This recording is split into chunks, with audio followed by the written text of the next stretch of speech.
If you've ever had a high-speed interface stop working after PCB layout, this is probably why. These two traces run side by side for about half an inch. That's long enough for one of the traces to start talking to the other. When a fast changing signal runs down one trace, it doesn't stay connected to only that trace. Its electric and magnetic fields reach out to the space surrounding it. If another signal trace is inside of that field, some of that field energy is going to get coupled onto it. The first trace that's generating the field, the one causing the interference, it's called the aggressor. The second trace picking up that interference is called the victim. Now, how much coupling happens from one trace to the other trace? There are three things that affect the coupling. It's how far apart the traces are, how long they run parallel to each other, and how solid the reference plane underneath them is. Coupling that shows up at the near end of the victim trace, closest to where the aggressor signal starts, is called near end crosstalk,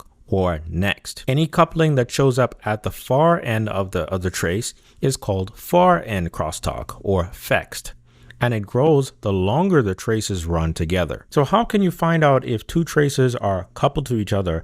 And if you know they are, then by how much? Instead of guessing whether the spacing is safe, I'll just pull it up in Sigrity X Aurora and run a simulation to check for myself. So in Cadence, I go into my workflow manager. First, I want to run coupling to do coupling on the entire PCB. I would select my nets, have all of them selected so I can check coupling for all of them, and then start my analysis. Now, when I click my coupling tables, I can change this to a special view that will show me traces that have the highest coupling. These are two traces that are coupled the most, as highlighted in red.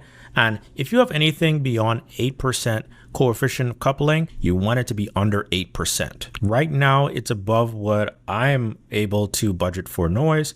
And I turn this view on by clicking the view coupling visions. I'm going to generate a report, and this lets me know what traces are coupled the tightest. Every high-speed interface runs on a noise budget. Crosstalk is one of those line items on the noise budget, along with power supply noise. If the crosstalk is too high, if it runs over the limit that's set for the design, then eye diagrams are going to start to close on the receiver, and you're also going to get errors in your data. So back in the Sigrity X Aurora environment, I'm going to see how much crosstalk is happening. We'll go select the nets, and then I've only selected these nets of concern that showed up in the coupling. When I start my analysis, it will do the crosstalk calculations. Then we'll see just how much signal reflection we're going to get. Okay, so I finished my simulation.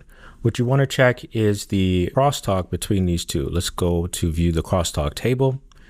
And then also the crosstalk vision helps me visualize, and it has crosstalk of 10.38 millivolts. Then when I click on here, it pulls up, like if you click on any of the numbers, it will pull up the graph to show you the crosstalk. So let's say this crosstalk is a little too much. What can you do? Well, I'm going to apply the fix, that is to separate these two traces so that the crosstalk is significantly less. So I made one layout change, separated the traces, rerunning the coupling analysis. Let's see what happens. The coupling coefficient drops, and the overlay on the canvas confirmed it.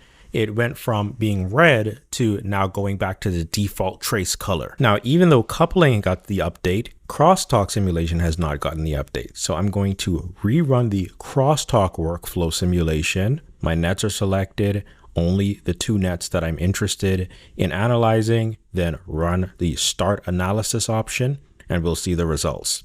All right, so check this out. I ran the crosstalk simulation analysis, and here's what we get. The net that had the crosstalk, since it no longer is coupled to the other net, they're spread too far apart now, there's no more crosstalk, it's zero. So therefore, it doesn't show up in these crosstalk results. Everything else that does have crosstalk, they appear, and then I can go through them and analyze. Notice here we've got HDMI that has crosstalk. What would we do? We repeat the procedure by spreading these traces apart if we need to, checking for the coupling, running crosstalk again, see if they need changing. And then look at all of these. The crosstalk is significantly reduced for these traces as well, where they're not a problem. That's the whole workflow. Find the coupled segment, read the coupling coefficient, change the spacing or the coupled length, and confirm that you fixed the problem by resimulating, all without leaving Allegro X PCB Layout.